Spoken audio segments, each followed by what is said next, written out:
नमस्कार दोस्तों। मेरा नाम राघव है। आज मैं आपको अपनी ज़िंदगी की वो सच्ची घटना बताने जा रहा हूँ जिसे याद करके आज भी मेरी रूह कांप जाती है। लोग कहते हैं भूत, डायन, प्रेत ये सब अंधविश्वास है।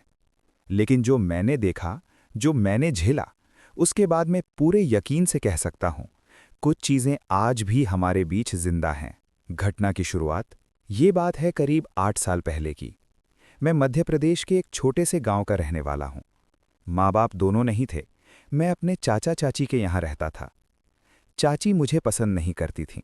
हर दिन ताने, हर दिन गाली, खाने को बचा खुचा, पहनने को फटा पुराना। एक दिन झगड़ा इतना बढ़ा कि चाचा ने साफ कह दिया, अब यहाँ मत रहना, जहाँ जाना है चला जा। उस रात मैं गांव छोड़कर निकल पड़ा। जेब में सिर्फ 20 रुपए और पेट में कई दिनों की भूख। जंगल और अजनबी घर। चलते चलते रात हो गई। चारों तरफ सन्नाटा। जंगल शुरू हो चुका था। तभी मुझे दूर एक घर दिखाई दिया। अजीब बात यह थी कि उस घर में तेज रोशनी थी, जबकि आसपास कोई बस्ती नहीं। मैंने हिम्मत करके दरवाज़ा खटखटाया। दरवाज़ा खुला। सामने खड़ी थी करीब 45 साल की एक औरत। चेहरा गोरा, आंखें बहुत चमकदार, आवाज़ में अजीब सी मिठास। उसने कहा, अरे बेटा, इतनी रात को यहाँ भूखे हो ना? मेरे मुंह से आवाज़ तक नहीं निकली। उसने बिना पूछे मुझे अंदर बुला लिया। वो खाना, घर अंदर से बहुत बड़ा था। दीवारों पर पुराने ज़माने की तस्वीरें। सब तस्वीरों में लोग बिना आंखों के थे।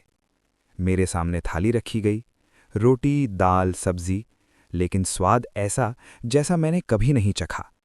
खाते ही मेरे शरीर में गर्मी फैलने लगी, सिर भारी होने लगा। औरत मुस्कुराई और बोली, आज आराम से सो जाना, यहाँ से कोई जाता नहीं। उसकी ये बात सुनकर मेरे हाथ कांपने लगे। रात का सच, मैं ज़मीन पर लेटा था, नींद आने की कोशिश कर रहा था। तभी मैंने महसूस किया कोई मेरे पास बैठा है। आंख खोली, वही औरत थी, लेकिन अब उसका चेहरा लंबा, आंखें पूरी काली और मुंह से सड़ांधा रही थी।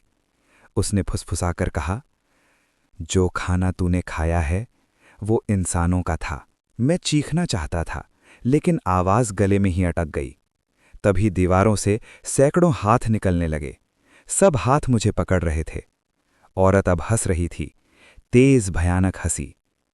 हर साल कोई न कोई यहाँ भटक कर आता है और यहीं रह जाता है। बचने का तरीका। तभी मुझे याद आया, मेरी माँ बचपन में कहती थीं, अगर कभी बहुत डर लगे तो ज़मीन पर बैठकर अपना नाम जोर से बोलना।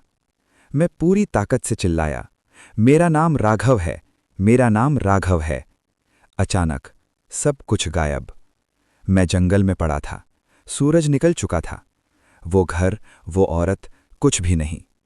आज भी उस जगह पर अब लोग कहते हैं कि रात के बाद वहाँ कभी सुबह नहीं होती, और जो वहाँ रुक जाता है वो कभी वापस नहीं आता।